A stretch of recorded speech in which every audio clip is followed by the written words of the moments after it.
বলি আলহামদুলিল্লাহ। সাথে সাথে লক্ষ কোটি দ্রুত সালাম প্রেরণ করছি বিশ্ব মানবতার মুক্তির কল্যাণের দূত হুজুরে পুর নূর মুহাম্মদুর রাসূলুল্লাহ সাল্লাল্লাহু আলাইহি ওয়াসাল্লামের পবিত্র রওজায়ে আকদাসায়। যেই নবী না হলে কোন কায়নাত হতো না, যেই নবী না হলে আমরা আপনারা এই পৃথিবী আল্লাহ নশ্বর দুনিয়া কিছুই সৃষ্টি করতেন না। আল্লাহ রাব্বুল আলামিন বড় দয়া করে, বড় মায়া করে, বড় রহমত দিয়ে আমাদেরকে সেই নবীর উম্মত বানিয়েছেন। উচ্চ আওয়াজে বলে সুবহানাল্লাহ। সাথে সাথে আল্লাহর দরবারে শুকরিয়া জ্ঞাপন করছি, আল্লাহ রাব্বুল আলামিন এই পবিত্র মাস মাহে রজবে আল্লাহ আমাদের হায়াত দিয়েছেন। সাথে সাথে আরো শুকরিয়া জ্ঞাপন করছি, আল্লাহ এই পবিত্র মাসের পবিত্র জুমাতে আল্লাহ আমাদেরকে আসার তৌফিক দিয়েছেন। উচ্চ আওয়াজে বলে আলহামদুলিল্লাহ। সালাতুল ইয়া রাসূলুল্লাহ আলাইকুম, সালামুন ইয়া। এই পবিত্র মাসের মধ্যে আল্লাহ রাব্বুল আলামিন আমাদেরকে ভালোবেসে নূরানী নবীর প্রেমে পড়ে, নূরানী নবীর ভালোবাসায়, ওই নূরানী নবীর উম্মতের জন্য, আল্লাহর বান্দার জন্য এমন একটি রাত্র দিয়েছেন যে রাত্র আল্লাহ রাব্বুল আলামিনের কাছে তার প্রিয় হাবিবের দিদার হয়ে যাচ্ছে। আওয়াজে বলে সুবহানাল্লাহ। এই মাহে রজব মাসে ২৪শে রজব দিবাগত রাতে আল্লাহ রাব্বুল আলামিন তার প্রিয় মেহবুবকে, তার প্রিয় বন্ধুকে এই দুনিয়া থেকে সরাসরি আল্লাহর আরশ মুআল্লাতে নিয়ে সাক্ষাৎ দিয়ে দুনিয়াবাসীকে জানিয়ে দিয়েছেন যে আল্লাহ রাব্বুল আলামিন তার নূরানী নবীকে কতটুকু ভালোবাসেন। সেই নবীর ভালোবাসার উদাহরণ দেখাতে গিয়ে আল্লাহ রাব্বুল আলামিন এই মাসে ২৬শে রজব দিবাগত রাত থেকে তার মেহবুবকে যে তার আরশে মুআল্লায় নিয়ে সশরীরে সাক্ষাৎ দিয়েছেন, দিদার দিয়েছেন, এই রজনীকে বলা হয় পবিত্র মিরাজুন নবী। উচ্চ আওয়াজে বলে সুবহানাল্লাহ। সেই মিরাজুন নবী ঘটে যাওয়ার ঘটনা উম্মতের জন্য শিক্ষা হয়ে রয়ে গেছে। পবিত্র মিরাজুন নবী এই মাসের মধ্যে, বরকতওয়ালা মাসে পবিত্র মিরাজুন নবী, সেই মিরাজুন নবীর ঘোষণা আল্লাহ রাব্বুল আলামিন এই রাতটাকে যে দয়াল নবীকে নিয়ে গিয়েছেন সেই রাতের কথা পবিত্র কালামে পাকের মধ্যে ঘোষণা করেছেন। সূরা বনী ইসরাঈলের প্রথম আয়াত আল্লাহ রাব্বুল আলামিন দুনিয়াবাসীকে জানিয়ে দিচ্ছে ওই মহান সত্তা সুবহানাল্লাযী, অর্থাৎ ওই মহান সত্তা ভ্রমণ করিয়েছেন। কাকে ভ্রমণ করিয়েছেন? এই যে নূর নবীকে ভ্রমণ করেছেন, নবী মুহাম্মদুর রাসূলুল্লাহকে ভ্রমণ করিয়েছেন। তার বর্ণনা পবিত্র কোরআনে আল্লাহ দিয়েছেন। উচ্চ আওয়াজে বলে সুবহানাল্লাহ। সালাতুল ইয়া রাসূলুল্লাহ, সালামুন ইয়া হাবিবাল্লাহ। পবিত্র মিরাজুন নবীতে যেদিন আল্লাহর মিরাজ, আল্লাহর সাথে আল্লাহর নূরানী নবীর মিরাজ হচ্ছে, সেই দিন সময়টা কোন সময়? সেই সময়ের কথা আল্লাহ কোরআনে বর্ণনা করছেন।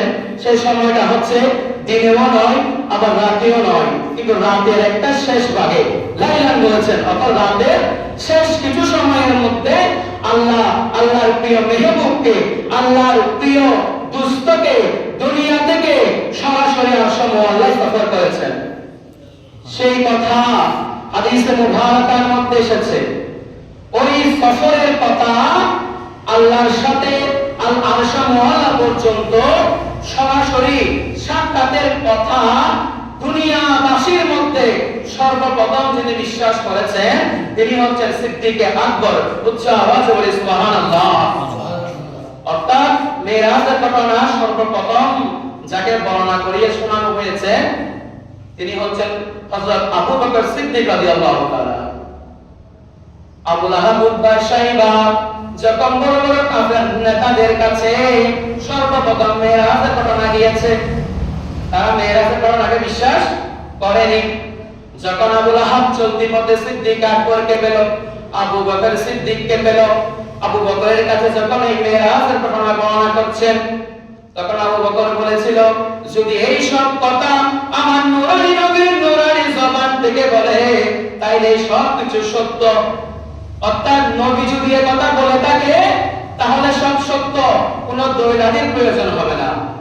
আর ওই সময় যারা দলিল খুঁজেছে, যারা নবীকে কাছে পেয়েও চিনতে পারেনি, আল্লাহর দ্বীনের দাওয়াত গ্রহণ করেনি, তারা সে সময় কাফের রয়ে গেছে এবং তার বংশ পরিক্রমা সবাই ওই তাদের অনুসরণ করে মেরাজুন নবীর বিরোধিতা করে, দয়াল নবীর বিরোধিতা করে, আল্লাহ রাসূলের সাথে বিরোধিতা করে, সেই বিরোধিতা আল্লাহর সাথে হয়ে গেছে।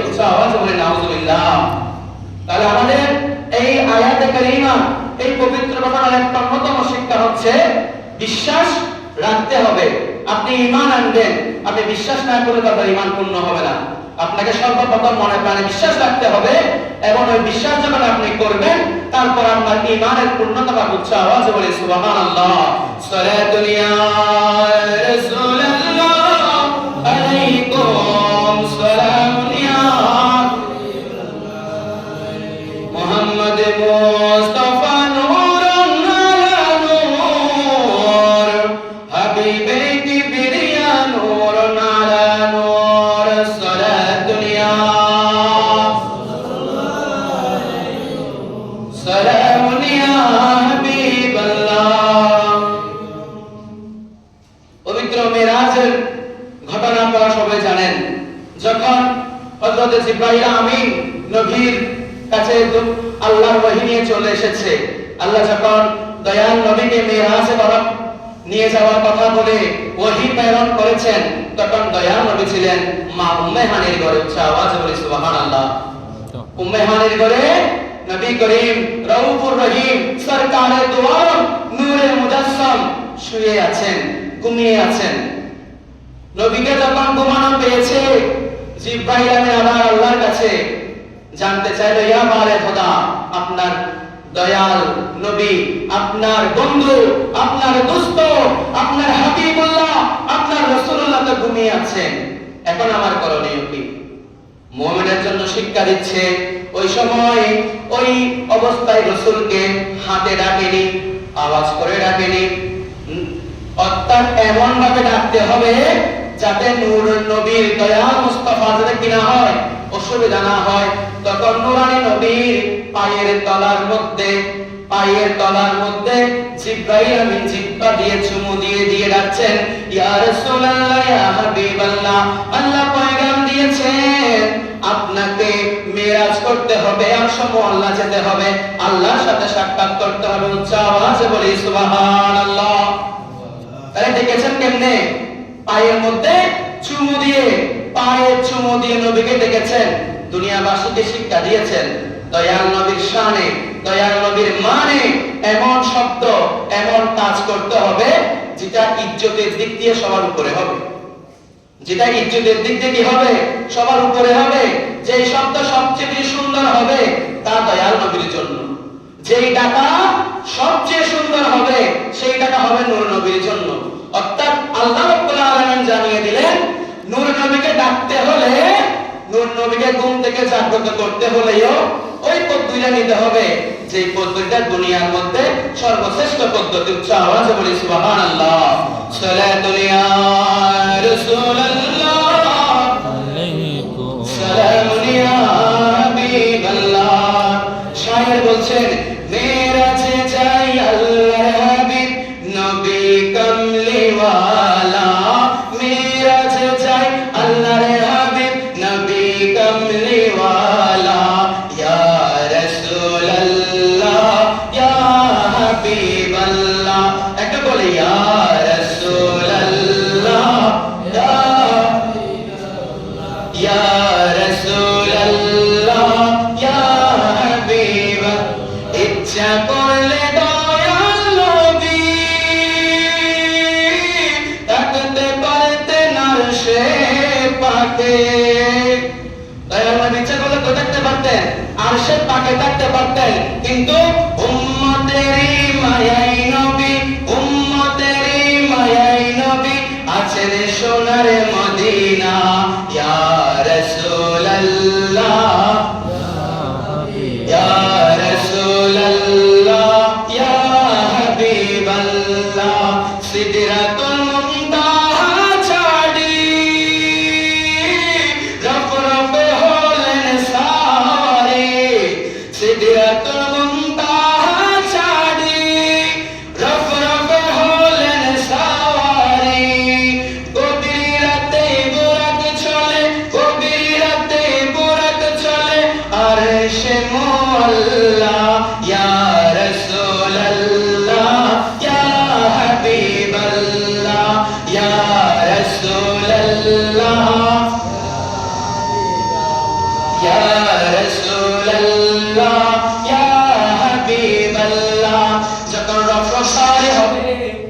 নবী যখন মেরাজে রওনা দিচ্ছেন, দয়াল নবীকে যখন ঘুম থেকে তুললেন, জিবরাইল আমিনের সাথে কথোপকথন এক পর্যায়ে ঘটনা সংক্ষেপ করছি, এক পর্যায়ে নূর নবী যেতে নারাজ হলেন। কোথায়?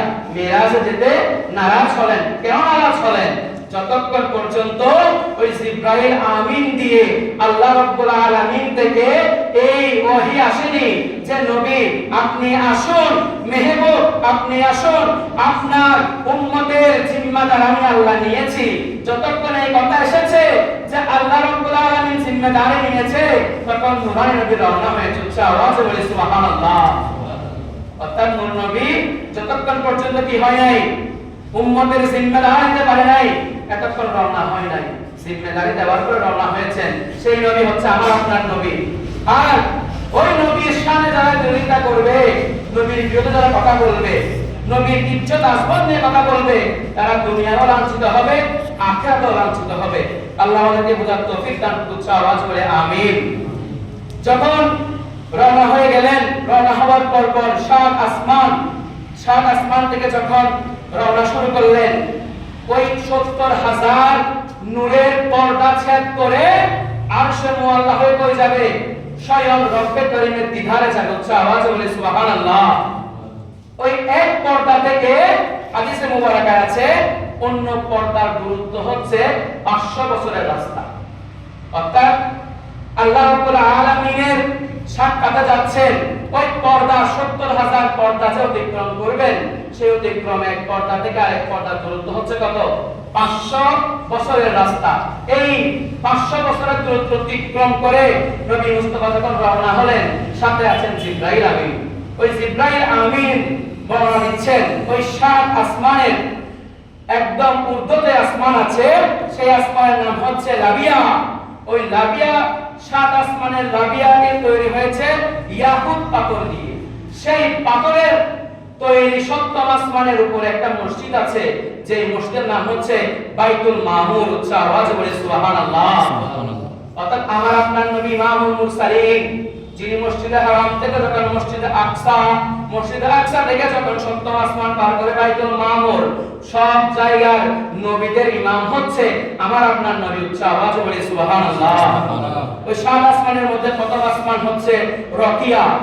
এই রকিয়া আসমানটা হচ্ছে একদম সাদা পাথর দিয়ে তৈরি। ২ নম্বর আসমানের নাম হচ্ছে ফাইদুম, যা লোহা দিয়ে। এই আসমানের দূরত্ব কেমন হতে পারে? একটা আসমানের দূরত্ব এই পৃথিবী থেকে ৭০,০০০ গুণের চেয়ে বেশি। তাইলে যেই দিন ওই ৭০,০০০ গুণ এক একটা আসমান এই দুনিয়ায় থেকে পড়বে, কিয়ামত হবে, সেদিন আমার আপনার অবস্থা কি হবে? নবী করিম রউফুর রহিম এক আসমান করে, তৃতীয় আসমান মালাকুত, যা তামার তৈরি, চতুর্থ আসমান জারিরা, যা রৌপ্য দিয়ে তৈরি, পঞ্চম আসমান হচ্ছে মুজাইনা, যা লোহিত স্বর্ণ দিয়ে তৈরি, ষষ্ঠ আসমান হচ্ছে হারিসা, যা মুক্তা দিয়ে তৈরি। এই ৭ আসমান পার হয়ে যখন নূর নবী সওয়ারি হয়ে গেছে, গিয়ে দেখে এক বিশাল কক্ষ। উচ্চ আওয়াজে বলে সুবহানাল্লাহ। কি দেখলেন? বিশাল একটি কক্ষ। এই কক্ষটা এই দুনিয়াবি কোনো কনফারেন্স হল নয়, এই দুনিয়াবি মাপা যায় এমন কোন রুম নয়।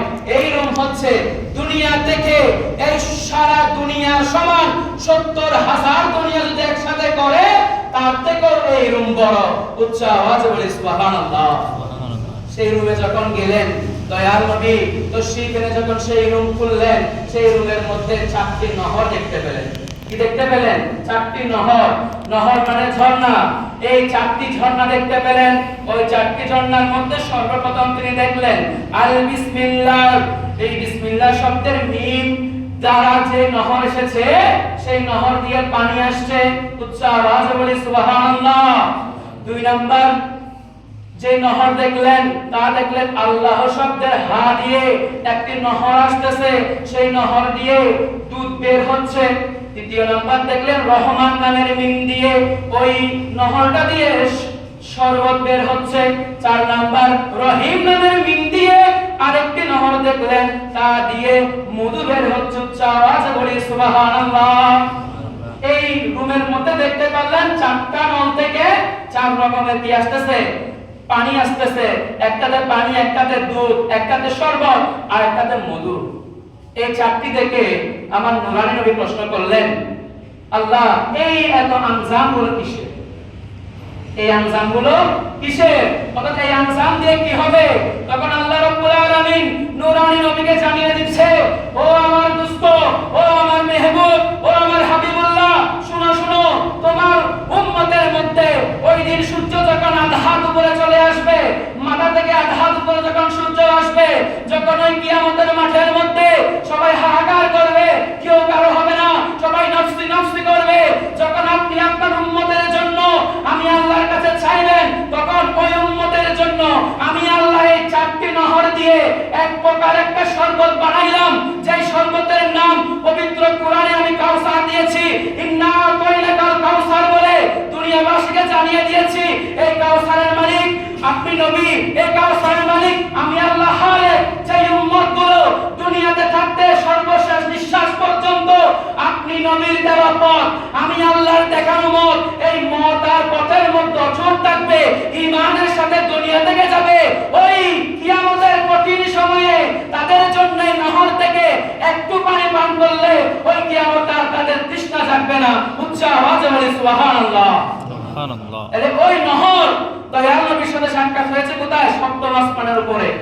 এই নহরের শরবত, এই যে হাজে আসওয়াদ পাথর, এই যে হাজে কাউসার, এই কাউসারে কি আছে? কাউসার আল্লাহ বলছেন, আমি কাউসারে এমন একটি রহমত দিয়েছি, সেই দিন যখন উম্মতেরা বেসাহারা হয়ে যাবে, সেদিন যখন উম্মতেরা কেউ কারো হবে না, সেই কঠিন নিদানের মধ্যে আপনি নবীকে যারা দুনিয়ায় ভালোবেসেছে, আপনি নবীর মাধ্যমে যারা আমি আল্লাহর একত্ববাদে বিশ্বাস করেছে, যারা আপনি নবীর উপর ওপর থেকে দুনিয়া থেকে আসতে পেরেছে, কালেমা শরীফ ঈমান নিয়ে আসতে পেরেছে, তাদের জন্য হবে এটি উপহার। উচ্চ আওয়াজে বলি সুবহানাল্লাহ। সালাতুন ইয়া রাসূলুল্লাহ আলাইকুম সালাম ইয়া হাবিবাল্লাহ। এখন এই হাউজে কাউসারের পানি কখন নবী প্রদান করবেন? এই হাউজে কাউসারের পানি আমি আপনি কিভাবে পাবো? এই কিভাবে পাওয়ার অর্থে হাদিসে মুবারাকায় নোট করেছেন, হাউজে কাউসারের পানি সেই পাবে, হাউজে কাউসারের পানি তারা পাবে যারা দুনিয়ায় থাকতে নবীকে ভালোবেসেছে। কেমন ভালোবেসেছে?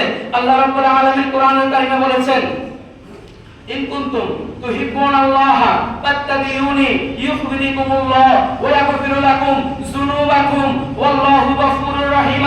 ও নবী, ও দয়াল নবী, আপনি সকলকে জানিয়ে দিন, যারা আপনার কাছে এসে তওবা করে, আপনার কাছে এসে কালেমা পড়ে, আপনি নবীকে বিশ্বাস করে, যারা দ্বীন ইসলাম গ্রহণ করে, আপনি নবীর মত আর পথ নিয়ে যারা জীবন পরিচালনা করে, তাদের জন্য সুসংবাদ হচ্ছে কোনটি? তাদের জন্য সুসংবাদ হচ্ছে তারা দুনিয়াতেও ইজ্জত পাবে, কিয়ামতের ময়দানেও বেইজ্জত হবে না, কারণ আমার নবী হচ্ছে রাহমাতুল লিল আলামিন। উচ্চ আওয়াজে বলি সুবহানাল্লাহ। রাহমাতুল লিল আলামিন কেমন রাহমাতুল লিল আলামিন নবী? এই রাহমাতুল লিল আলামিন নবীর বর্ণনাতে গিয়ে সাহাবায়ে কেরামরা বলছেন, দয়াল নবীর রহমত কেমন রহমত? আল্লাহ কোরআনে ঘোষণা দেন, ওমা আরসালনাকা ইল্লা রাহমাতাল লিল আলামিন, আপনাদের জন্য একটি রহমত পাঠাইলেন। এই রহমত কেমন রহমত? হিসাব করে দেখেন, 5 ওয়াক্ত নামাজের মধ্যে 4 ওয়াক্তের আগে সুন্নাত আছে, আছে নাকি নাই? ফজরের আগে 2 রাকাত সুন্নাত আছে, যোহরের আগে আছে, আসরের আগে আছে, ইশারের আগে আছে, কিন্তু মাগরিবের সময়ের আগে সুন্নতের নামাজ নাই। কেন নাই? তখন ওই সময়ের সবচেয়ে বড় তাবি, কবে তাবি? ভাই ভাই মুস্তাহিদিনরা রিসার্চ করে দেখলেন, যখন সুন্নত আছে, সুন্নত মানে নবী, নবী যখন আছে তখন রহমত আছে, নবী আছে মানে রহমত আছে। যদি মাগরিবের আগেও সুন্নত থাকতো, তাহলে এই দুনিয়া ধ্বংস হবে মাগরিবের সময়। ওই নবীর নাম যদি চলে আসে, রহমাতুল লিল আলামিনের সুন্নাত যদি চলে আসে, তাহলে আল্লাহ এই দুনিয়া কোনোদিন ধ্বংস করবে না, কারণ নবী যেখানে থাকে সেখানে কি হতে পারে না? ধ্বংস হতে পারে না। নবী যেখানে সেখানে গজব আসতে পারে না। সেই রহমাতুল লিল আলামিনের উম্মত হয়ে আমরা যদি এই জীবন দশায় নবী রহমাতুল লিল আলামিনকে চিনতে না পারি, তাহলে আমরা হব বড় দুর্ভাগ্যবান। আল্লাহ আমাদেরকে বুঝার তৌফিক দান করুন। উচ্চ আওয়াজ বলে আমিন। সালাতুন ইয়া রাসূলুল্লাহ আলাইকুম সালাম ইয়া হাবিবাল্লাহ। এই মাহে রজব মাসের 6 তারিখ উপমহাদেশে ইসলাম প্রচারকের মধ্যে যিনি সুলতান, আজকে যার বিনিময়ে আজকে আমরা মুসলমান হয়েছি, হাজা মাইনুদ্দিন চিশতি রাহমাতুল্লাহি আলাইহি পবিত্র ফাতিহা শরীফ। এই হাজা গরিবে নওয়াজের শানে যদি দুটি কথা বলা না হয়, হক আদায় হবে না। কেন আদায় হবে না? কারণ আজকে যদি ওই সুলতানুল হিন্দ হাজা মাইনুদ্দিন চিশতি আজমিরি সঞ্জিরি এই ভারত মহাদেশে না আসতেন, আমি আর আপনি ইসলাম পাইতাম না। কারণ এই ভারত মহাদেশ নিয়ে এই আমরা যেখানে আছি বাংলাদেশে, এখানে কোনো নবী আসে নাই। এখানে ইসলাম প্রচার করেছে ওলি আল্লাহ, উচ্চ আওয়াজে বলে সুবহানাল্লাহ। তিনি মদিনা শরীফে গিয়েছেন দয়াল নবীর জিয়ারতের জন্য। হাজা মাইনুদ্দিন চিশতি রাহমাতুল্লাহ আলাইহি গিয়েছেন, মদিনা শরীফে গিয়েছেন, কিন্তু মদিনা শরীফে জিয়ারত করে ওনার মনের ইক্তেদা ছিল, চিন্তা ছিল উনি কি করবেন, মদিনা শরীফের খেদমতে বাকি জীবন থেকে যাবেন। কিন্তু ওই সোনালী গম্বুজ থেকে নূরানী নবীর সেই হায়াতুন নবীর রওজায়ে আকদাস থেকে বারবার এলান আছে যে তোমার এখানে থাকা যাবে না, হিন্দুস্তান যাবে। অর্থাৎ হিন্দুস্তানে চলে যাওয়ার জন্য বারবার কি করে, ইশারা করে। এক পর্যায়ে তিনি বুঝতে পারলেন যে মদিনা শরীফ ওনার থাকা যাবে না, ওনাকে আসতে হবে কোথায়, হিন্দুস্তান, ইসলাম প্রচার করার জন্য। ইসলাম কেমন প্রচার করলেন? ইসলাম প্রচারের একদম ছোট একটা ঘটনা বলি। উনি যখন হিন্দুস্তানে আসলেন তখন কি মুসলমান ছিল? কোন মুসলমান ছিল না। কোন দিনদার, আল্লাহর একত্ববাদ, দয়াল মুস্তাফার জীবন আদর্শ বাস্তবায়ন করে এমন কোন কেউ ছিল না। কিন্তু তাহার ইন্তেকালের পর জানাজার মধ্যে সর্ব কিতাবে, সর্ব রেফারেন্সে, সব জায়গায় এটা সত্য, উনি 90 লক্ষেরও বেশি মুসলমান জানাজায় অংশগ্রহণ করেছেন। উচ্চ আওয়াজে বলে সুবহানাল্লাহ। তাহলে কেমন আল্লাহর ওলি ছিলেন, যার আগমনে ছিল শূন্য, আর যিনি দুনিয়াবি সফর শেষ করে যখন তিনি পর্দা করেছেন, ইন্তেকাল করেছেন, তার জানাজায় উপস্থিত ছিল 90 লক্ষের বেশি মানুষ। তিনি হচ্ছেন হাজা গরিবে নওয়াজ। সে হাজা গরিবে নওয়াজ আমাদেরকে কি শিক্ষা দেন? তার সমগ্র জীবন আমাদের জন্য শিক্ষণীয়। তিনি সর্বপ্রথম সর্ব অবস্থায় একটি কাজই করতেন, তিনি সারা দিন কোরআন তেলাওয়াত করতেন এবং সারা রাত তিনি তাহাজ্জুদের নামাজ দিয়ে কাটিয়ে দিতেন। তারা আল্লাহর ওলি। অর্থাৎ আল্লাহর ওলিদের লক্ষণ থাকবে আল্লাহ ওয়ালাদের সাথে। আল্লাহর ওলিদের লক্ষণ থাকবে সব সময় আল্লাহর মখানের দিকে, দুনিয়াবি মখান নয়।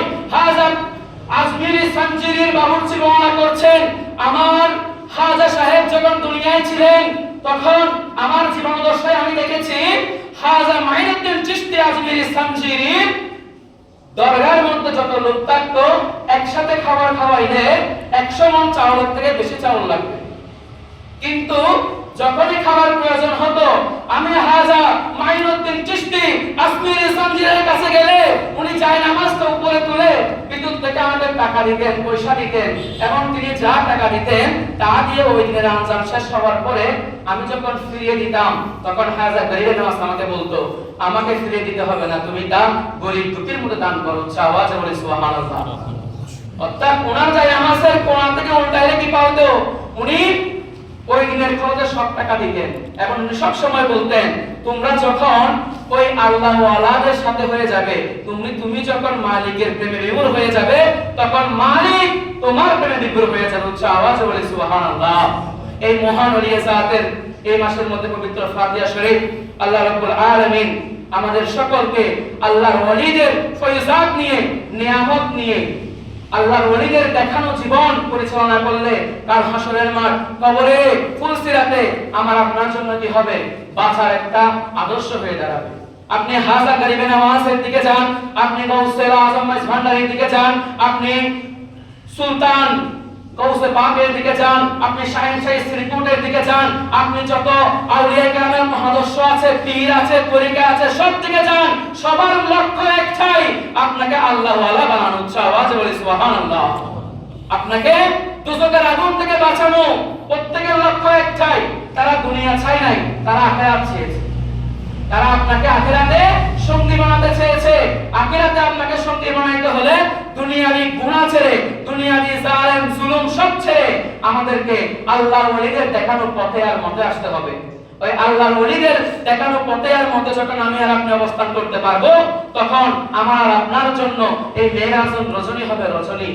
আমার আর আপনার ভাগ্য রজনী হয়ে যাবে মেরাজ রজনী। কারণ ওই নূরানী নবীর দেখানো মত আর পথকে যখন আপনি অনুসরণ করবেন, আপনার হায়াতের প্রত্যেকটা সময়, প্রত্যেকটা সেকেন্ড আল্লাহ রাব্বুল আলামিন নেকি দিয়ে পরিপূর্ণ করে দিবেন। উচ্চ আওয়াজে বলি সুবহানাল্লাহ।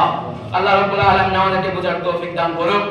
এই মসজিদে আমাদের মাদ্রাসার সম্মানিত সুযোগ্য সুদক্ষ হযরতুল হাজ আল্লামা জসিমউদ্দিন নুরী সাহেব মাদ্রাসাতুল আলী খেতাবত করেন। আমি ওনার ছাত্র সমতুল্য একজন মানুষ। আমি ওই মাদ্রাসায় খেদমতে আছি। আজকে হুজুর চট্টগ্রাম থাকার কারণে আমাকে পাঠিয়েছেন আপনাদের সাথে দুই এক কথা বলার জন্য। হুজুরের জন্য সবাই দোয়া করবেন। হুজুর এই আপনাদের মসজিদের খেদমতের পাশাপাশিও মাদ্রাসার মধ্যে সারা দিন পরিশ্রম করে একটি মার্কাজ, যেখানে দ্বীনি ইলম পাওয়া যায়, দ্বীনি ইলম বিতরণ হয়, আল্লাহর নবীর যে নূরানী রহমত ইলমের মধ্যে আছে, সেই প্রতিষ্ঠানের মধ্যে খেদমত করছেন। আপনাদের প্রতি আরজ থাকবে, আপনাদের যে সব বাচ্চারা মাদ্রাসা পড়ুয়া আছে, স্কুল পড়ুয়া আছে, যাদেরকে মাদ্রাসা পড়ার নিয়োগ করেছেন, ওই মাদ্রাসা পড়ার ছাত্রদেরকে আপনার পাশে মাদ্রাসা আছে, আপনি মাদ্রাসায় দিবেন। কিন্তু যদি সম্ভব হয় আপনার সাথে ওই মাদ্রাসার যোগাযোগ যদি কাছাকাছি হয় বা আপনার সামর্থ্যের সাথে যদি যোগান মিলে, আপনার একটা ছাত্রকে মাদ্রাসায় পড়াবেন। আমাদের মাদ্রাসায় পড়াইতে হবে কোনো কথা নাই। আপনার পাশে যে মাদ্রাসা আছে, আল্লাহর নবীর দ্বীনি ইলম যেখানে বন্টন হয়, তাতে পড়াবেন। তাহলে আপনার জন্য, আপনার পরিবারের জন্য কাল হাসরের মাঠে একটি উত্তম জাযা হবে। কেমন জাযা হবে? সেই আলেম যতক্ষণ দুনিয়াতে আল্লাহ আল্লাহ রাসূলের শান ও আজমত নিয়ে বর্ণনা করবে, এতক্ষণ আপনি কবরের মধ্যে, এতক্ষণ আপনি হাসরের মধ্যে, এতক্ষণ আপনি ফুলসিরাতের মধ্যে কঠিন শাস্তি পাবেন না। তার উসিলায় কবর, হাসর, ফুলসিরাত আপনার জন্য মুবারকবাদ হবে। আওয়াজ বলে আমিন। ওয়া আলহামদুলিল্লাহি রাব্বিল আলামিন। যারা সুন্নাত করেন তারা সুন্নাত করেন।